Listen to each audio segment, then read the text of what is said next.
Hello mga ka-viewers, welcome back ulit sa aking channel. So mga ka-viewers, sa gabi na to mayroon tayong i-repair mga ka-viewers. At isa po itong yan, isa pong electric pan, stand pan na yung brand niya ay Duwell. So problema na may-ari nito mga ka-viewers ay wala daw power. Ito, yan, so wala daw po itong power sabi ng may-ari. So ngayon, atin siyang tawag dyan, i-test mga ka-viewers. Matigas pa yung liig. Yun, pakatigas. Yun. So, wala siyang power. Ngayon, wait lang muna. I-plug ko muna ng aking extension cord mga ka-viewers para malayo kasi yung outlet ko. So, ito munang maliit ko na extension cord yung gagamitin para makita nyo rin. Ayan. Yan, ito na po yung ko. Pinaka extension cord na maliit. Yung ginagamit ko dati na pag ako nag-home service. Yan. So maliit lang ito mga kabers pero malaking sa akin, malaking tulong na. Ngayon, i-on natin siya. Yan. At nakita nyo naman yan Yun. Ano niya. So yan. Yan Yan. So i-off na natin. Number 1. Yan, number 2 na. Yan, number 1. Yan, naka-number 1 yan mga ka-viewers, makita nyo. Yan Tapos yung number 2 natin, number 2. Tapos number 3. So walang imik yung ating stand pan or electric pan. So ngayon, gagawin natin dyan mga ka-viewers ay magtitest tayo ng ohms value sa kanyang pinaka-motor. So para ba mag-test ng ohms value? Ganito lang mga ka-viewers, lagyan natin sa sa ohms settings. Wait lang, yun ko muna yung aking tester dahil hindi klaro. Yan Yan. So naka-home settings tayo mga ka-viewers. Ngayon pakita ko sa inyo. Yun. Yan. Yan Ayan. So nakapihit na yun mga ka-viewers. Nakapihit na yun siya. Yan kung nakita nyo. So nakapihit na yun. Ayan, off natin. So yan, wala mga ka-viewers Wait lang muna. Pakita ko sa inyo yung test prod or test probe. Yan wala, OL. So number 1 natin mga ka-viewers. 1. Number 2 na. 1, 2, 3. OL pa rin. So walang ka-power mga ka-viewers. Yan. So yan po ang ating solusyonan ngayon. Bakit siya walang power? So kung atin siyang tutusukin, ito. Yan, napakalambot ng LEC. Yan na malambot siya mga ka-viewers. So walang power. So yan.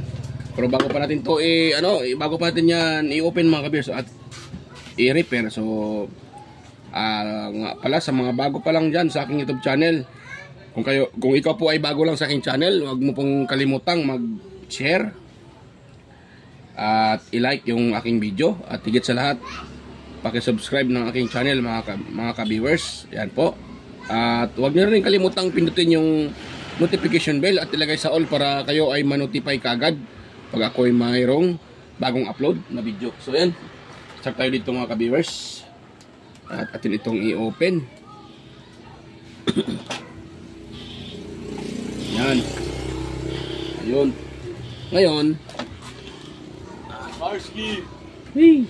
so dito tayo mga ka-viewers sa kanyang likuran. Yun.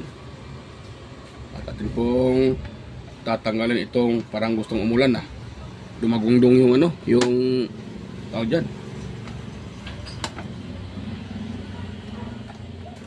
Yun. Tapos yan, agkon. Hindi nyo makabasa, napakadumi. Yun. So madumi siya mga ka-viewers. Nga pala, yung brand pala nito ay Duwell stand pan. Yan po yung kanyang brand mga ka-viewers. At ito naman yung kanyang model. Ayan Duwell stand pan. Model number STF 22-16E. Yan. Tapos specification niya ay 230 volts AC, 60 Hz, 60 watts. Yan po mga ka-viewers yung kanyang specification. So ngayon, atin po ito munang linisan mga ka-viewers bago tayo mag-troubleshoot dyan dahil napakadumi. Ang daming alikabok mga ka-viewers. At itong electric pa pala to ay nung kahapon ay nag-home service kami doon sa customer ko na nagpa-repair ng flat screen TV. So ito ay iniwan lang dito sa aking misis dahil wala naman ako dito sa shop. So iniwan ng customer. Kaya ngayon ko pa lang nagawa mga kabers dahil ang daming i-repair. Ako natambakan, hindi naman marami akong customer. Kunti lang naman yung customer, kung nga lang na-visit tayo. Yan. So daming trabaho. Hindi lang pagre-repair, kaya hindi natin matupag yung pagre-repair ng agad-agad. Kaya minsan ako'y natatambakan mga ka-viewers. Yun. Dahil malinis na yun. Yan. Sana yung aking isang screwdriver. Nakalimutan ko saan ko na ilagay yun. Pagbuwang na. Ito lang yung kanina. Nawala pa ata eh.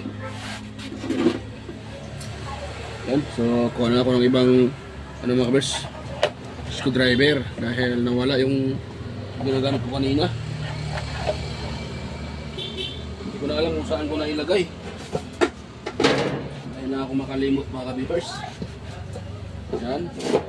Nakalimutan yung yung screwdriver. Pagbuwang na, sana ilagay. Yan ang mahirap mga kabers, malimutan natin yung ating gamit. Lalo na pag tayo nagmamadali, wala na. Yan, so ito na lang gagamitin ko. Ibang ito.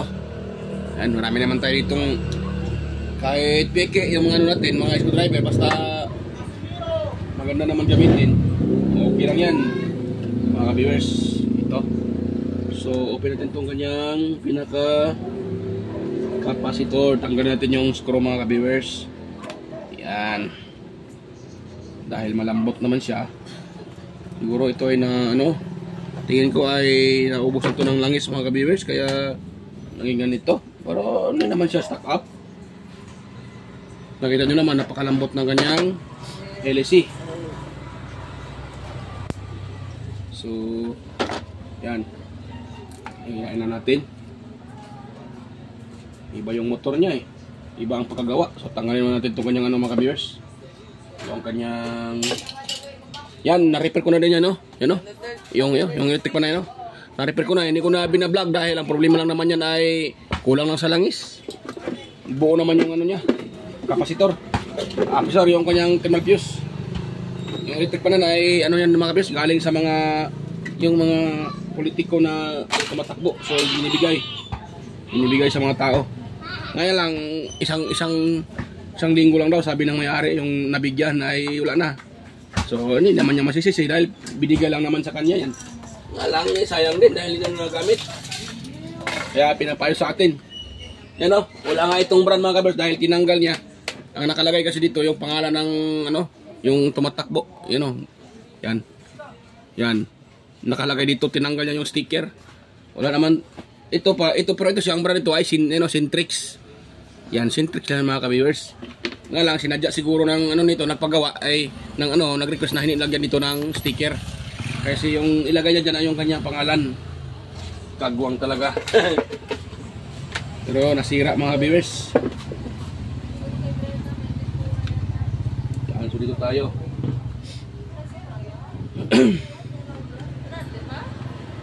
Yan. Habang ako nag-repair mga ka-viewers ay sabay hindi ko pa naubos yung aking RH. Hindi ko pa naubos mga ka-viewers. Kaya i-shot ko muna para maubos na. Ako. Medyo wala ng ice. Mapait-pait na mga ka-viewers. Yung ice. Na hindi na siya malamig. Pero masarap pa naman kahit hindi malamig. Dahil ako ay sinisipon, kaya inom tayo para matanggal yung sipon. Kagwang yung sipon na to. Ayaw nang matanggal, di inom natin ng RH mga ka-viewers para tanggal. Yon, so itong klaseng electric pan, yung windings nito ay ito ang pinakaayaw ko sa electric pan. Pangit. Tinitipid yung windings, Yan, sa mga kanyang design ng windings, tinipid yung stator core, tinipid yung pinaka mga kabers, yung pinaka windings, yan, yung wire na maliit. Yan, tinipid ng ano nito, gumagawa, kagwang. Tinipid siya. Kaya ang ayaw ko talaga, hindi siya masyado matibay itong ganitong klaseng pagkagawa eh. Yung ang uso ngayon sa mga duel na brand, halos ganito yung ginagawa nila. Iwan ko sa duel, maganda pa naman yung nakaano pa naman ako sa duel eh. Maganda yung kanilang ano eh, kanilang quality dati. Ngayon, nag-iba. Tinan nyo no? Ito ang ganitong klaseng pagka-rewind, makikita nyo ito sa duel mga ka-viewers. Yan. Mostly sa duel talaga. Yan, ganito yung ginagawa nila. Pangit na para sa akin eh. Para sa akin na nga. Yan. Ay, pangit talaga yan, madaling masira. Hindi siya hindi siya durable mga viewers. Yan. So puputulin natin to at ito yung kanyang kapasitor. Yan, 1.8 microfarad. So try natin siyang ititest mga viewers. Kuha muna ako ng ito pang tanggal ng ano ng insulator ng wire. Yan, ito tinlagay. Ayaw mo ano makabisa. Hindi kaya ng aking ano Hindi kaya. Ayun, maliit. Pwede lang pala. Kala ko hindi kaya. Yun. Yan. Yan. Kaya lang pala mga ka-viewers. Kala ko maliit. So, try natin ilagay sa ano mga ka-viewers sa lagay natin sa capacitance yung ating tester. Yun, capacitance natin ilagay. Yan, capacitance na yan in F. May nakalagay na in F. Kita ba yan in F? Yun, in F. So, capacitance yan. So, detesting natin to kung buo pa ba to. Nakalagay dito 1.7, 1.8. Dapat makakarid to ng 1.7 to 1.8 mga viewers. Dahil pag ito nakakarid ng 1.5, medyo mababa na to. Or 1.6, ayan, mababa na yan. 1.7, pwede pa yan mga viewers. Pasok pa yan pag 1.7. Pero pag 1.6, 1.5, mababa yan 1,000 microfarad na mababa na mga viewers. 1,000 microfarad. Ayun, 1.45 1 microfarad na lang mga viewers. So medyo ano natin to, mababa na to. Pag ito ay gumagana na, hatingin ko siguro mga viewers, siguro baka ito ay nagka-cut off dahil dito mababa na to, mahina ang ikot nito, nag-init yung motor, kaya ang nangyayari nag-cut off si thermal fuse. Yan, nag-cut off yung thermal fuse dahil mababa na siya mga ka-viewers. Yan, palitan natin yan ng ang ibang kapasitor mamaya. Dito nga tayo sa kanyang stator mga ka-viewers. Yan, i-repair muna natin itong itong kanyang thermal fuse. At ito pala mga kabarsa, paalala lang po sa mga lahat ng nakasubaybay at sa aking mga upload, aking mga viewers dyan. So sa mga bago, so sa mga dati kong mga subscribers, mga viewers, alam na po nila kung anong ginagawa ko pag ito ay sira yung pinaka thermal fuse. At ako po pala ay hindi maglalagay ng mga kabarsa, thermal fuse. At ang gawin ko dito ay bypass ko. So sa pagbabypass mga kabiyos ay yan, para sa akin hindi naman masama yung pagbabypass. Dahil sa katagalan ko nang nagre-repair, kadalasan binabypass ko yung thermal fuse. Pero bago ka mag-bypass, mayroon dapat mong gawin. So dapat buo yung bushing, shafting at saka yung kapasitor, yung tatlo na yan. Pag buo na yan, pwede ka na mag-bypass. Pero pag sira yung bushing, huwag mong i-bypass mga kabiyos dahil pag yan po ay ginagawa mo, sigurado masisira yung inyong electric fan. Yun mga kabiyos, ay tuloy tayo. Pasensya na po kung na-post ko yung video dahil biglang umulan ng malakas mga kabiyos, dahil kaya pinopost ko yung video. At pasensya na kung hindi ko nasabi sa inyo yan umulan sa labas ng malakas kanina, kaya yan nilagyan ko ng mga kabiyos, harang para hindi ako mabasa. Dahil dito ako malapit sa may gate. Yan. So kaya pinapos ko muna yung video mga viewers. Hanggang pala itong ulan na to. Biglang namakas. So yan. Na-open ko na siya at ito na yung kanyang motor. So yan. So dito tayo magpo-focus. Bakit siya walang power? So try natin tingnan tong kanyang wire sa kapasitor kung mayroon pa ba tayo mariring dito. Pag mayroon, ibig sabihin buo po itong kanyang motor mga viewers. Yun. Yan o. So, biglang umulan ng malakas. Buong na mga ka-viewers. Yun. So, ito ating tester ay try ko munang i-ano to. Dito. Saka dito.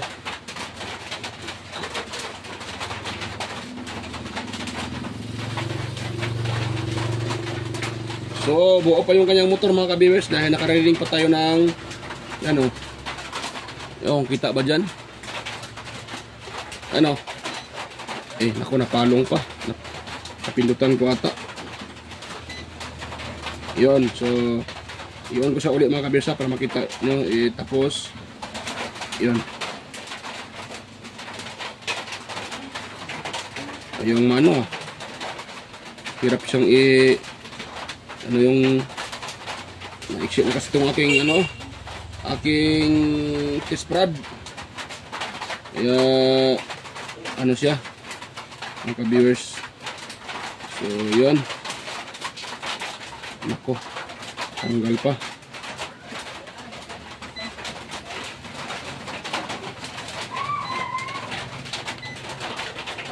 Ayun o. Meron tayo na red na yung disc prod o. Hinahakan ko na lang para hindi matanggal. Yan, so meron tayong reading na 615 ano, 615 ohms. So buo pa yung ating motor mga ka-viewers. Pero bakit wala siyang power? Yan. So dito mga natin ilagay para hindi tayo mahirapan pagbuwang na. Yan, kaya natin itong ano sa unahan. Yan o, walang gasgas mga ka-viewers. So, buong buo yung pinaka ano niya, shafting. So ibig sabihin, buo yung bushing nito. Yan. Yan o.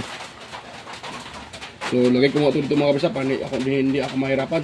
Hirap pala mag-video habang nag-vlog. So hirap pag tayo lang mag-isa nag-video.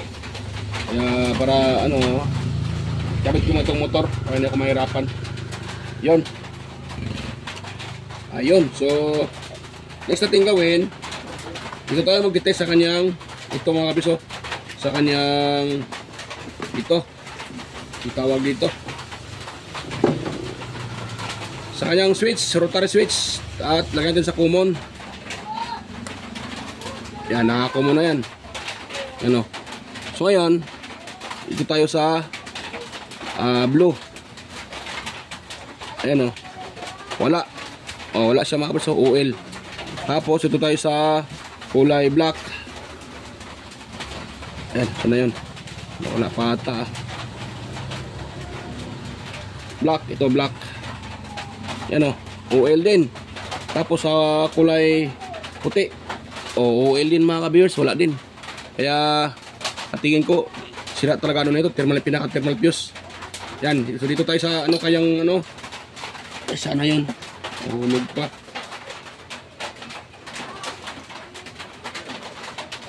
Yan, dito tayo mga viewers. Yan, dito tayo. Ito sigurado mayroon to. Pag dito tayo mag-test sa speed. Ayan, kahit saan dyan sa speed. Ayan o. Diba mayroon 57, 58. 54. Dito tayo sa kabila. White at saka blue. Sana yun. Ayan o, 76. At saka white at saka black. 22 ohms. So mayroon mga ka-viewers. Ibig sabihin, sira talaga yung pinaka-thermal fuse. So dito tayo, i-bypass natin to. Hanapin natin yung pinaka-thermal. So ito yung pinaka-ano niya fuse niya. Dito. So hindi ko na i-open yan. Baka mag-ano lang ako ng wire dito mga ka-viewers. Yan. Ang gawin ko na lang dyan, maglagay ako ng oil. Wait lang muna ha. Yan. Hindi ko na i-open yan. Baka maputol ko pa yung kanyang pinaka-windings.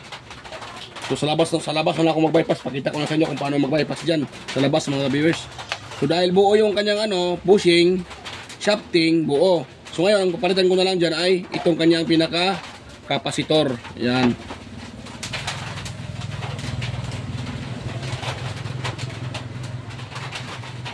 Yon.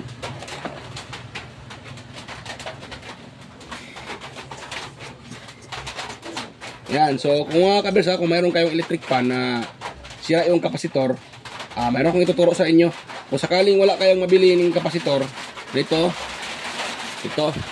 kung wala kayong mabili na ganito mga kabers, kapasitor, starting kapasitor, kung wala kayong mabibili, yan, kung mayroon kayong kapasitor na mga mabababa yung microfarad, pwede nyo iparallel yan mga ka-viewers for the meantime. Pero tatagal naman yan mga ka-viewers dahil mayroon naman akong ginagawa mismo sa aking electric fan, ginagawa ko yan eh. Pinaparallel ito. Sa pagparallel, walang masasama dyan sa pagparallel. Ang masama lang dyan kung hindi mo tinitis yung itong pinakakapasitor at pinaparallel mo kaagad. Kung sakaling 1.5 lang yung kapasitor, tapos yung kapasitor para na pinaparallel mo, yung isa mayroon pang 1.7 or 2 microfarad yun, tapos bumaba siya na kaabot siya ng 1.7, ganon din yung isa, tapos pinaparallel mo, magkano na yun? So malapit na kunting na lang 3 microfarad, so masasira yung inyong electric fan. So sa pagparallel ng kapasitor, dapat mayroon kayong analog tester, kahit analog man yan o katulad sa akin na digital, ganito. Dapat mayroon kayong ganito mga kabers. Mumurahin lang naman yung mga tester, mayroon naman mga mumurahin lang. Dapat mayroon kayong ganito na may capacitance tester or capacitor tester. Dahil para mai-test nyo ito bago nyo i-parallel, dalawahin nyo. Yan. Hindi naman masama ang pagpaparallel. For the meantime kung wala kayong mabibiling pyesa, pwede kayong magparallel dito, dalawahin nyo. Pero pagkatapos yung ipagparallel, ipagsama-sama yung dalawang ganito, i-test nyo siya. For example, yung electric fan ay need lang ng 1.5 microfarad. Dapat yung kapasitor na pinaparallel nyo, lalabas siya ay 1.5 hanggang 1.7. Pasok pa yun mga ka-viewers. Pwede nga, lagyan nyo ng 2 microfarad pag makapal yung windings. Pero pag lumagpas na doon, ibang usapan na yan. Baka sasirain din yan yung inyong pinakamotor ng electric fan. Kaya mas maigi kung mayroon kayong pangbili, pwede nyo lagyan ng bago. Pero kung wala naman mga ka-viewers, pwede nyo i-apply itong sinasabi ko na itong ganito. Hanap kayo ng ganito na mga mabababa na yung microfarad, tapos i-parallel nyo. Pag nakakuha kayo ng 1.5 hanggang 1.7 or 1.8, pwede nyo ilagay yan mga ka-viewers, gagana yung electric fan at hindi masasira yan. Yan. Ganun lang. Basta ang yung electric fan ay 1.5 hanggang 2 microfarad. Kung yung electric fan ay 1.5 yung kanyang kapasitor, pwede kayong maglagay dyan ng 1.7 to 1.8. Yan, hanggang 2. Basta makapal nga. Sabi ko nga, basta makapal itong ganito. Itong ganito, makapal yung windings at saka yung stator niya, makapal. Kaya pwede kayong maglagay ng 2 microfarad. Yan. Masisira lang yan pag nilagay nyo ng 3 microfarad. Mataas na yon mga ka-viewers. So sa ibang mga technician or nagbablog, hindi ko naman sila sinisiraan. Yung iba nagsasabi na masisira daw yung electric fan pag ninodoble natin yung kapasitor. Maling-mali yon. Oo, totoo, masisira kung hindi mo itinitis bago mo sinasalpak yung kapasitor. Lalo na pag dinodoble nyo niya, dalawahin, pwede parallel, masisira talaga, totoo naman yon. Pero pag mayroon ka namang tester, ay tinitis mo muna siya bago mo isalpak. Alam mo naman na ang electric fan ay 1.5 lang, bakit mo lagyan ng 3 microfarad? Siyempre pag 1.5 lang yung electric fan at medyo manipis yung kanyang stator, so wag nang lagyan ng 2 microfarad. Kailangan 1.5, pwede yon, 1.7 or 1.8. Pwede pa yun mga kabers pag medyo manipis, pero para sa akin okay yun. Wag lang 2 microfarad. Pero pag makapal naman yung ganito stator, pwede kayong maglagay ng 2 microfarad. Subok ko na yan mga kabers. Yan. Hindi naman ko maniwala sa sinasabi nila. Hindi porket nagparallel ka ng kapasitor, masisirain yung electric fan. Oo nga, totoo nga yan. Sisirain nga yung electric fan ninyo kung hindi nyo tinitis yung kapasitor, kung magkaano or ilan na yung kanyang nilalabas na microfarad bago nyo isalpak. Kung sakaling yung inyong kapasitor ay maabot ng 3 microfarad, sinasalpak nyo, siyempre automatic sisirain yung inyong motor ng electric fan. Kung sakaling ang motor ay required lang naman niya ay 1.5. Di ba? Init 'yon. Kaya sisirain yung motor. Pero pag meron kayong ganito, tester, sinasalpak nyo nga pero tinitest nyo muna, umaabot naman siya ng 1.8 or 2. Kaya pwede nyo gamitin 'yun. Pero kung wala kayong tester, basta-basta lang kayo nagsalpak ng ganito at pinaparallel nyo, ayun, totoo 'yun. Masisira yung electric fan. Kung sakaling pataas na yung nakukuha na rin nyo, maabot na ng 2 microfarad or hanggang 3. tapos yung electric fan ay 1.5 lang.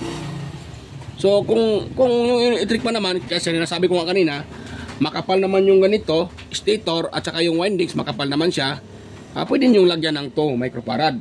Dahil marami namang gumagawa yun, hindi lang naman ako. Ibang technician ginagawa din yan. So safe po yan mga ka-viewers. Wag lang 3 microfarad. Yun nga sinasabi ko, kung wala kayong tester tapos pinaparallel nyo ito, dinalawa, malay ko ba kung yung kapasitor ay maabot pa ng 1.5 at dinalawa nyo yan, siyempre ito 3 microfarad yun, masisira talaga yung inyong electric fan. Kaya nga, so kailangan nyo ng tester ganito bago kayo magparallel. Ititest nyo muna yung kapasitor na kailangan, kung magkano yung need ng inyong electric fan, yun lang po yung inyong isalpak dyan. Kung nalagpas man kayo, for example 1.5, pwede kayong maglagay dyan ng 2 microfarad na kapasitor. Nga lang, kailangan makapal nga yung inyong stator ng electric fan. Ganito, dapat makapal at hindi manipis din yung windings. Pag makunti lang, katulad nito, hindi iwan ko talaga nitong ginagawa nito nila. So, masisira talaga. Yun lang mga kabirsa. At hindi ko naman sinasabi na ako ay magaling. So, mayroon akong kunting kaalaman at sinishare ko sa inyo. Iba naman talaga yung magaling at nagaling-galingan. Hindi naman din tayo nagaling-galingan. So, isinishare ko lang kung ano yung nalalaman ko. Yan. Ganun lang yung kasimple mga ka-viewers. Yun. Yan ako muna. Lagyan ko lang ng langis. Dahil ito ay tawag dyan. Natuyuan ng langis mga ka-viewers. At yung tuyo yung pinakapum nito. Kaya yun.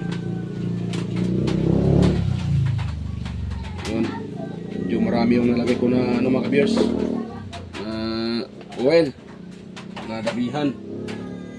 So yan. So pakita ko sa inyo mamaya kung paano ko minabypass yan. So ito isalpak ko muna mga ka-viewers. Hindi ko na ipakita sa inyo pag salpak nito para hindi tayo matagalan. At lagyan ko din to ng oil. Ipakita ko lang sa inyo mamaya kung paano ko i-bypass yan. So yan, stay tuned na ulit mga ka-viewers. So yan mga ka-viewers, ay tapos ko nang ma-assemble tong electric pan na to. Ayan, so ngayon, ang gagawin natin ngayon ay mag-bypass tayo mga ka-viewers dito sa labas. So nakita nyo, yan o, saan ba yun? Ito yung kapasitor na kanina sa original na kapasitor niya. Ayaw mag-focus Ayun, 1.8 microfarad. So ito na siya, brown at saka black. So ang nilagay ko, pareho din sila mga kaberso, pareho din sila ng capacitance, 1.8 din ito. Ayan, mag-focus kagwang Yan, 1.8 din nilagay ko mga kaberes na kapasitor. Yan. So ngayon, ang gawin natin ngayon ay mag-bypass tayo. So kung nakita nyo itong wire na to, ito. So galing po ito sa common. Itong wire na to may may tawag dyan, umbrella, kalimutan kong tawag dyan. So yan, ito puputulin natin ito mga kabers dito banda, dito natin putulin. Yan.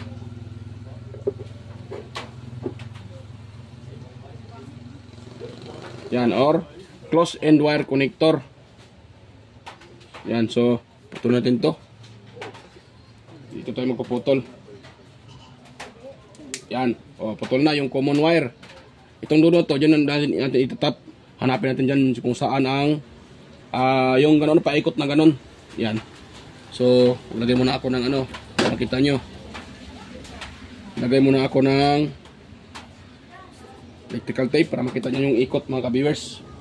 Ito. Yan. Gano'n. Dapat yung ikot nyan ay paganon. Yan, paganon. Huwag paganon. Kasi pa-reverse yan Yan. Dapat paganon, mga ka-viewers, paganon. Yan. So, paganon siya mga ka-viewers. Ngayon, hanapin natin dyan. Pero bago natin hanapin, ipa-plug muna natin itong ating dulo ng ating itong dulo ng itong dulo ng itong wire na to, ipa-plug natin yan mga ka-viewers. So, ito nga, i-plug ko muna hanapin natin dyan mga ka-viewers. Ganon natin siya, ganon. Hanapin natin dyan kung saan yung connection, ganon natin siya, ganon. Yan, ganoon natin sa mga ka-viewers ha. Nakita nyo, naputol ko naman yun. Pero, kung gusto nyo yung saan natin ito pinutol, pwede natin ito lagyan ng ano dito. Mamaya na, electrical tape. Yan. So, ipag natin sa mga ka-viewers ha. Nga pala, bago nyo gawin ito, kunting ingat lang.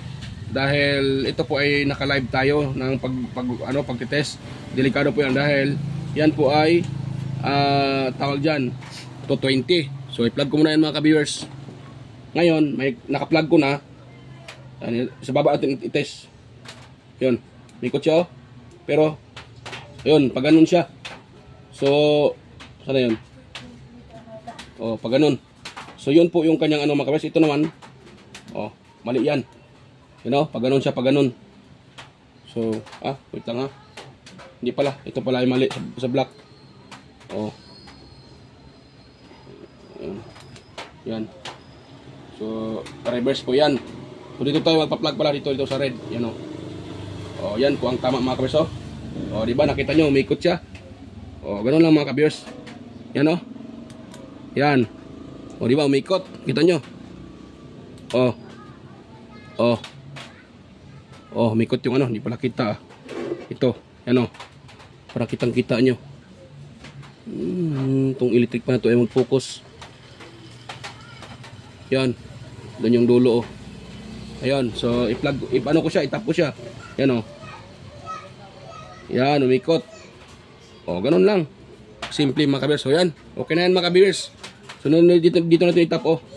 Yan, lagyan ko muna ng ano, lagyan ko muna ng tawag dyan. Lagyan ko muna ng electrical tape. Yan. So yan, makita nyo naman yan.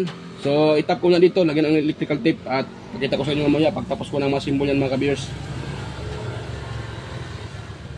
Wait, mababa pala yung maiksi yung wire. Yan, habaan natin mga ka-viewers. Yan, ganito lang pagbabypass mga ka-viewers. So, yan po. So, ang summary ng video na ito mga ka-viewers, ang pinaka-main dito mga ka-viewers sa video na to, ang pinaka-purpose ko dito, ipapakita ko sa inyo kung paano or kailan dapat mag-bypass ng electric pan. Yan. Kailan ba dapat i-bypass yung electric pan? Yan. So, bago i-bypass yung electric pan, yun ang sinasabi ko. Bago i-bypass, kailangan nyo unang i-check yung bushing, shafting, at kapasitor. O at saka yung oil. Dapat magkasama yan. Yung apat na yan. Bushing, dapat intact. Kapasitor, dapat intact din. Shafting, yan, dapat intact din yung shafting. At saka oil. Yung apat na yan, dapat buo yan. Dapat kompleto yan bago nyo i-bypass ito. Kung sakaling sira yung bushing, huwag nyo i-bypass. Kailangan nyo munang palitan ng bushing bago nyo i-bypass mga ka-viewers. Kung sira din yung kapasitor, huwag nyo muna i-bypass. Kailangan mo nang palitan yung kapasitor bago nyo i-bypass. At higit sa lahat, bago nyo din i-bypass, maglagay kayo ng oil para siguradong hindi masisira kagad yung electric pan mga ka-viewers. Ayan po. Ganun lang mga ka-viewers. So yan, symbol ko na ito mga ka-viewers ha. Pakita ko lang sa inyo pagtapos ko ng ma-symbol ito mga ka-viewers. Ayan.